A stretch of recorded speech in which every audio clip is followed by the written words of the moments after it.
வணக்கம். இது ஐபிசி தமிழின் செய்தி வீச்சு. இன்றைய செய்தி வீச்சிலும் இலங்கை மற்றும் உலக நிலவரங்கள் காத்திருக்கின்றன. தமிழர் தாயகத்தின் வடநில பரப்பில் இருந்து நேற்று பகல் முதல் தமிழ் தேசிய அரசியல்வாதிகளின் உரிமை கோரல்களும் வெற்றி முழக்கங்களும் புற்றீசல்களாக கிளம்பி வருகின்றன. வடக்கில் ஆயிரக்கணக்கான ஏக்கர் காணிகளை கொழும்பு அதிகார மையம் நுட்பமாக அபகரிக்க திட்டமிட்ட ஒரு நகர்வு இறுதியில் மீளெடுக்கப்பட்டதாக அறிவிக்கப்பட்டதை அடுத்து தமிழ் அரசியல்வாதிகள் பலர் இக்கேடிஆர் தரப்பின் இந்த மீளெடுப்பு நகர்வுக்கு தத்தமது தரப்பின் எதிர்வினைகளே காரணம் என்ற உரிமை கூறல்களை எடுத்துவிட தலைப்பட்டார்கள். ஆனால் உள்ளது உள்ளபடி சொன்னால் இப்போது இவ்வாறான உரிமை கோரல் முண்டியடிப்புகளில் துள்ளி குதிக்கும் தமிழ் தேசிய அரசியல் தலைகள் உட்பட்ட சகல அரசியல்வாதிகளுக்கும் இந்த வர்த்தமானி பிறப்பிக்கப்பட்ட 4 வார காலம் வரை அது குறித்து ஒரு அச்சரம் கூட தெரியாது என்பதுதான் கசப்பான உண்மை. ஸ்ரீலங்கா அரசாங்கத்தின் காணி நிர்ணய கட்டளை சட்டத்தின் 4ஆம் பிரிவின் அடிப்படையில் கடந்த மார்ச் 28ஆம் தேதி 24:30 என்ற இலக்கத்தில் ஒரு வர்த்தமானி வெளியிடப்பட்டது. அந்த வர்த்தமானியில் தான் இந்த காணி அபகரிப்பு பொறி வைக்கப்பட்டிருந்தது. ஆயினும் இந்த வர்த்தமானி பிறப்பிக்கப்பட்டு சுமார் 4 வார காலமாக தமிழினத்தின் விடுவிக்காக அல்லும் பகலும் தாம் பாடுபட்டுக் கொள்வதாக சவடால் விட்டுக்கொள்ளும் அரசியல் தலைகள் உட்பட்ட அரசியல்வாதிகளுக்கு இந்த பாரதூரமான விடயம் தெரிந்திருக்கவே இல்லை. இதனால் வடக்கில் உள்ள 5940 ஏக்கர் காணிகளை 3 மாத காலத்தில் அதற்குரியவர்கள் உரிமை கோரிக்கொள்ளாமல் விட்டால் அவையாவும் அதே காணி நிர்ணய கட்டளை சட்டத்தின் பிரிவு 5 உள்ள 1ஆம் ஷரத்தின் கீழ் அரசாங்கத்துக்கு சொந்தமாகி விடும் என்ற அடாத்து நுட்பம் 4 வார காலத்துக்கு மேலாக எந்தவித எதிர்வினையும் எதிர்ப்புமின்றி உயிர்ப்புடன் இருந்தது. ஆனால் இவ்வாறு ஒரு பாரதூரமான வர்த்தமானி வெளிவந்தமை குறித்து அறியாத தமிழ் அரசியல்வாதிகள் அந்த 4 வார கால நாட்களிலும் ஸ்ரீலங்கா நாடாளுமன்றம் வழங்கிய பேச்சுரிமை வர பிரசாதங்களை மையப்படுத்திய தமது கண்ணுராவி கருத்துக்கள், உசுப்பேற்றல் உரைகள், வீராவேச முழக்கங்கள் எல்லாவற்றையும் செய்து கொண்டார்கள். இதற்குள் தமிழர்களின் அரசியல் பரப்பில் தானே புதிய ஆபத்மாந்தவன் எனவும் தான் இல்லாவிட்டால் யாழ் மாவட்டத்தின் அபிவிருத்தி கூட்டங்களில் எதுவும் இடம்பெறாதென துள்ளி குதித்து ஜெட்டி ஜட்டி என அடுத்தவனின் தமிழ் உச்சரிப்பில் பிழைபிடிக்கும் கிளாடியேட்டர் அர்ச்சுனா கூட இதில் எதுவுமே அறியவில்லை. ஆனால் தமது இனத்துக்கு வரும் அச்சுறுத்தலுக்காக எப்போதுமே காவல் நாயாக கண்காணிப்பில் உள்ள தமிழ் ஊடக பரப்பு தான் இந்த விடயத்தை அறிந்து அதனை பகிரங்கப்படுத்திக் கொண்டது. அதன் பின்னர் தான் இப்படி ஒரு சங்கதி இருக்கின்றதா என ஆரவாரப்பட்ட தமிழ் அரசியல்வாதிகள் இந்த விடயத்தை தமக்குரிய ஆதாய துருப்புச்சீட்டாக்க மாற்றி ஒடிவடிக்க தலைப்பட்டனர். ஆயினும் ஏகேடி தரப்பிலிருந்த தமிழ் நாடாளுமன்ற உறுப்பினரான இளங்குமரனோ இன்னும் ஒருபடி மேலே போய் கொடுமை சரவணா கொடுமை பாணியில் இவ்வாறாக ஒரு வர்த்தமானி வெளிவந்ததாக கூறப்படுவது வதந்தி பொய் என பகிரங்க தொலைக்காட்சி விவாதம் ஒன்றில் கூட உளறிக் கொட்டிக் கொண்டார். பின்னர் உண்மையிலே தெரிந்து தனது வாளை சுருட்டிக் கொண்டார். ஏகேடிஆரின் இளங்குமரன் போன்ற முகங்கள் மட்டுமல்ல, வடக்கின் நாடாளுமன்ற உறுப்பினர்கள் எவருமே இந்த வர்த்தமானி வெளிவந்து 1 மாத காலம் கடந்த பின்னர் தான் அது குறித்து, அதுவும் ஒரு தமிழ் ஊடகர் வெளிப்படுத்திய பின்னர் தான் அதனை அறிந்து கொண்டார்கள். இவ்வளவுக்கும் தமது தொகுதிகளில் என்ன நடக்கின்றது என்பதை அறிவதற்கு அரசகாசில் வேதனத்தை வழங்கி இந்த நாடாளுமன்ற உறுப்பினர்கள் கொண்டிருக்கின்றார்கள். தமிழ் ஊடகர் ஒருவர் கண்டுபிடித்து பகிரங்கப்படுத்திய இந்த நுட்பமான காணி அபகரிப்பு விடயம் பின்னர் தமிழ் அரசியல்வாதிகளின் துருப்புச்சீட்டாக மாற்றப்பட்டது. ஸ்ரீதரன், கஜேந்திரகுமார் பொன்னம்பலம், முஸ்லிம் நாடாளுமன்ற உறுப்பினரான நிசாம் காரியப்பர் ஆகியோர் நாடாளுமன்றத்தில் இந்த விடயத்தை காரசாரமாக தொட்டனர். இதேபோல மனித உரிமை ஆர்வலர்களும் உலகின் மனித உரிமை தளத்திலும் இந்த விடயத்தை முன்னகர்த்தி கொண்டனர். இதற்கு அப்பால் காணிகளை உரிமை கோருபவர்களுக்கு சட்ட உதவி என்ற சுமந்திரனின் இன்னொரு வியூகமும் வந்தது.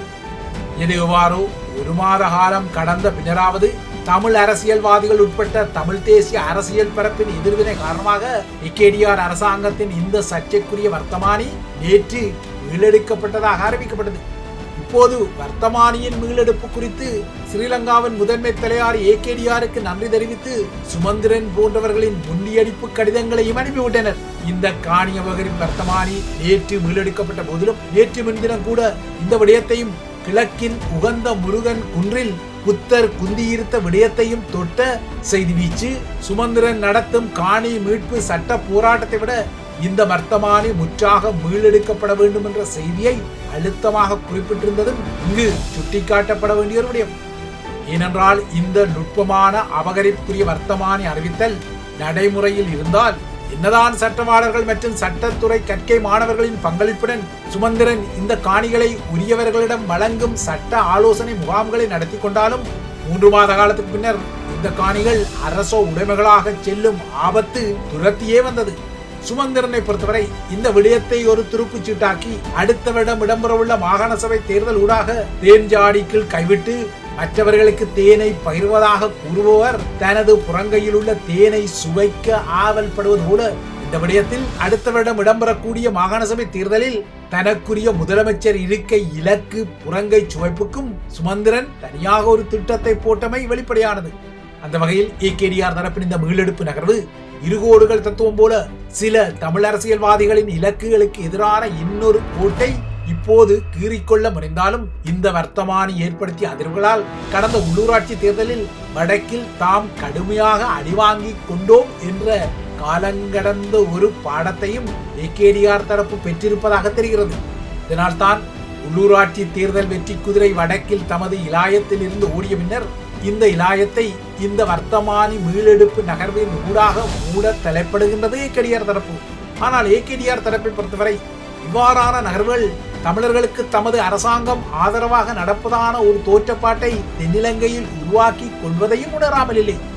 எனினும் இவ்வாறான ஒரு நிலைமை இருந்தாலும் இவ்வாறான வர்த்தமானி மீளெடுப்பு நகர்வுகளை எடுப்பதற்கு ஏகேடிஆர் தரப்பை பொறுத்தவரை அதன் அனைத்துலக ஆதாயங்கள் மீதான குறியும் ஒரு முக்கிய காரணமாக இருக்கக்கூடும். ஏற்கனவே கடந்த 19ஆம் தேதி அன்று ஸ்ரீலங்காவின் போர் வீரர்கள் வெற்றி தினத்தில் உரையாற்றிய ஏகேடிஆர் தனது உரை அனைத்துலக அரங்கில் சாதகமாக நோக்கப்பட்டதை கொழும்பை தளமாக கொண்ட மேற்குலக ராஜதந்திர முகங்களின் பிரதிபலிப்பு கருத்துக்களில் கண்டுகொண்டார். ஏகேடிஆர் தனது மே 19 உரையில் ஸ்ரீலங்கா படையினரை போர் வீரர்கள் என அர்த்தப்படுத்தும் சிங்கள பதமான ரணவிருவோ என்ற பதத்தை தவிர்த்து கொண்டதான குற்றச்சாட்டுகள் தென்னிலங்கையில் இருந்து கிளம்பின. போர் வீரர்கள் என அர்த்தப்படுத்தும் ரணவிருவோ என்ற பதத்தை தவிர்த்த ஏகேடிஆர் படையினரை வெறும் சோல்டாடுவோ என, அதாவது போர் வீரர்கள் என விழிப்பதற்கு பதிலாக மீண்டும் மீண்டும் தனது உரையில் வீரர்கள் என மட்டும் குறிப்பிட்டதாக சிங்கள கடும்போக்காளர்கள் கொடிபிடித்தனர்.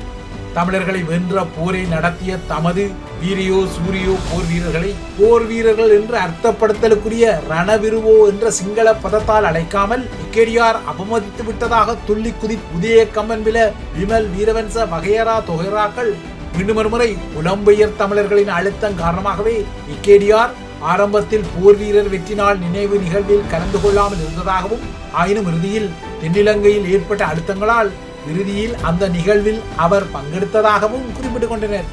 அத்துடன் ஜேவிபி ஸ்ரீலங்கா ராணுவத்துடன் 2 முறை பொருதி கொண்ட ஒரு அமைப்பு என்பதால் ஜேவிபியை பொறுத்தவரை தமது அமைப்பின் உறுப்பினர்கள் தான் மாவீரர்கள் என்ற அர்த்தப்படுத்தலுக்குரிய சிங்கள பதமான விருவோக்களுக்கு உரியவர்களாகவும் தமது கிளர்ச்சியை ஒடுக்கிய ராணுவம் வெறும் படையினராகவும் இருப்பதாகவும் உதய கம்மன்பில விமல் வீரவன்ச வகையராக்கள் துள்ளினாலும் அரசாங்கத்தின் மே 19 நிகழ்வு குறித்த அறிக்கைகள் யாவும் போர் வீரர்கள் என்ற ரணவிருவோ வார்த்தையை பிரயோகித்தமை வேறு விடயம்.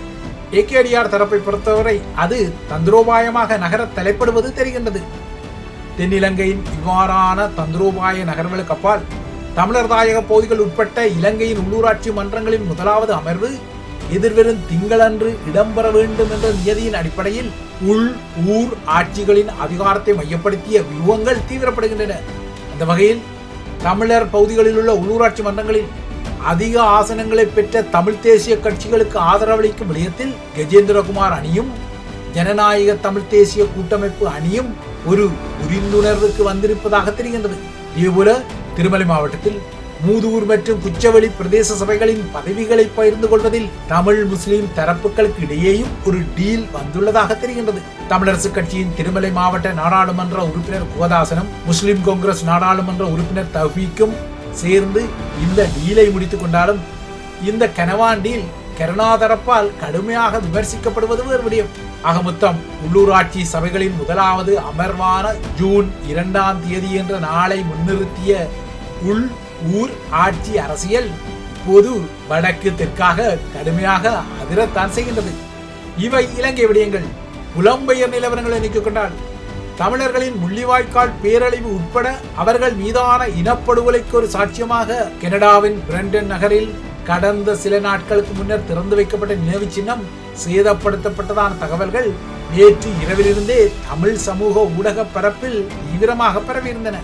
எனினும் இந்த விடயம் குறித்து செய்தி வீச்சு மேலதிகமான விவரங்களை கனடாவில் இருந்து பெற்றுக்கொண்ட போது பிரதான நினைவு சின்னத்துக்கு எந்தவித சேதமும் ஏற்படவில்லை எனவும் அந்த இடத்திலிருந்த சில மின்குமுள்கள் மட்டும் உடைக்கப்பட்டதாகவும் இந்த விடயம் தற்போது பிரம்டன் காவல்துறையின் கவனத்துக்கு கொண்டு செல்லப்பட்டதாகவும் தெரிய வருகிறது.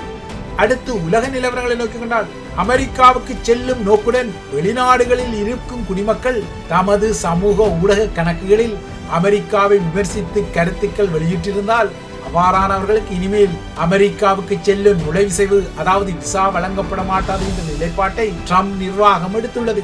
இந்த முடிவின் முதற்படியாக அமெரிக்காவில் கல்வி பயில விரும்பி அதற்குரிய நுழைவிசைவுகளுக்கு விண்ணப்பித்த மாணவர்களின் சமூக வலை கணக்குகளை தீவிரமாக ஆய்வு செய்து அது குறித்து ஒரு முடிவு எடுக்கும் வரை வெளிநாட்டு மாணவர்கள் அனைவருக்கும் அமெரிக்காவுக்கான கல்வி நோக்க நுழைவிசைவுகளை அதாவது ஸ்டூடெண்ட் விசாக்களுக்கு புதிய நேர்காணல்களை நடத்துவதை இடைநிறுத்திக் கொள்ளுமாறு அமெரிக்கா தனது அனைத்து வெளிநாட்டு தூதரகங்களுக்கும் அவசர உத்தரவு ஒன்றை வழங்கியுள்ளது. ஸ்ரீலங்கா தூதரகத்துக்கும் இந்த உத்தரவு கிட்டியுள்ளதால் இலங்கையிலிருந்து அமெரிக்காவுக்கு கல்வி பயில செல்லும் மாணவர்களின் சமூக வலைத்தள கணக்குகள் கடுமையாக ஆய்வு செய்யப்பட்ட பின்னரே அவர்களுக்கான நேர்காணல் அழைப்புகள் விடுக்கப்படும் என தெரிய வருகிறது.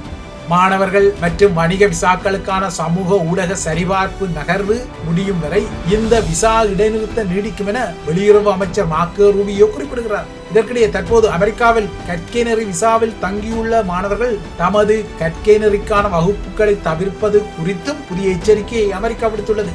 தமது கற்கை நெறி வகுப்புகளை தவிர்க்கும் மாணவர்களுக்கு இனிமேல் விசா வழங்கப்பட மாட்டாது எனவும் அவர்களின் விசா உடனடியாக மீளெடுக்கப்படும் எனவும் இந்த எச்சரிக்கையில் சுட்டிக்காட்டப்பட்டுள்ளது. ட்ரம்ப் நிர்வாகம் அமெரிக்க பல்கலைக்கழகங்களுக்குரிய நூற்றுக்கணக்கான மில்லியன் டாலர் நிதியை முடக்கியுள்ள பின்னணியில் இந்த புதிய நகர்வும் வந்துள்ளது. அமெரிக்காவை பொறுத்தவரை அங்கிருந்து பல வெளிநாட்டு மாணவர்கள் நாடு கடத்தலை எதிர்நோக்கியுள்ளார்கள். இதேபோல அங்குள்ள வெளிநாட்டவர்களில் ஆயிரக்கணக்கானவர்களுக்குரிய விசாக்களும் மீளெடுக்கப்பட்டுள்ளன. சில அமெரிக்க பல்கலைக்கழகங்களில் பலஸ்தீன ஆதரவு போராட்டங்கள் அதிகரித்துள்ளமைக்கு வெளிநாட்டு மாணவர்களின் பிரசன்னமும் ஒரு காரணம் என வெள்ளை மாளிகை குற்றம் சாட்டியுள்ளது. இந்த விடயத்தில் அமெரிக்காவின் பிரபல பல்கலைக்கழகமான ஹவார்ட் பல்கலைக்கழகம் ட்ரம்ப் நிர்வாகத்தின் கோபத்தின் மையப்புள்ளியாக இருந்து வருகின்றது. கடந்த வாரம் ஹவார்ட் பல்கலைக்கழகம் அனைத்துலக மாணவர்களை சேர்க்கும் அனுமதியை ட்ரம்ப் நிர்வாகம் மீளெடுத்தமை குறிப்பிடத்தக்கது.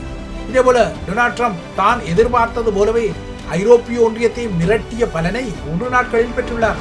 அதன் அடிப்படையில் அமெரிக்காவுக்கும் ஐரோப்பிய ஒன்றிய நாடுகளுக்குமான வரிகள் குறித்து பேசிக்கொள்வதற்கு ஐரோப்பிய ஒன்றியம் தற்போது திகதியிடலை செய்துள்ளது. ஐரோப்பிய ஒன்றிய நாடுகளுடனான தனது வணிகப் போரை மீண்டும் தொடங்கும் வகையில் கடந்த வெள்ளிக்கிழமை ட்ரம்ப் ஒரு திடீர் முடிவை அறிவித்து ஐரோப்பிய ஒன்றிய இறக்குமதிகள் மீதான புதிய வரியை அறிவித்த நிலையில் ட்ரம்பின் நகர்வுக்கு பணிந்து ஐரோப்பிய ஒன்றியம் தற்போது அமெரிக்காவுடன் பேசுவதற்கு திகதியிடலை செய்துள்ளதாக தெரிய வருகிறது. இறுதியாக டொனால்ட் ட்ரம்பின் நெருங்கிய நண்பரும் ஆட்சி நிர்வாகத்தில் இருப்பவருமான எலான் மஸ்கின் ஸ்பேஸ் எக்ஸ் நிறுவனம் தனது ஸ்டார்ஷிப் உந்துகணை ஏவுதலில் புதிய தோல்வியை சந்தித்துள்ளது. இதனால் ஸ்பேஸ் எக்ஸின் ஸ்டார்ஷிப் உந்துகணையின் ஒரு பகுதி வானில் வெடித்து சிதறியது.